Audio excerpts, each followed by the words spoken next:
Hello guys, welcome to my channel RV Vlogs Assam. আজি আমি এখন বিশেষ স্থানলৈ যাব ওলাইছোঁ, তেজপুৰ পাৰ্কিংখনলৈ।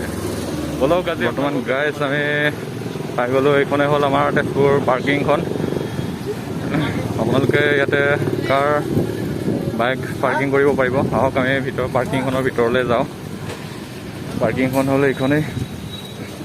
ইয়াতে ৰাখিব পাৰিব আপুনি কাৰ বাইক সকলো ধৰণৰ পাৰ্কিং ইয়াতে দেখিছে আপোনালোকে। পাৰ্কিং ইয়াতে গাড়ী পাৰ্কিং, কি ধুনীয়া পাৰ্কিং, আহল বহল।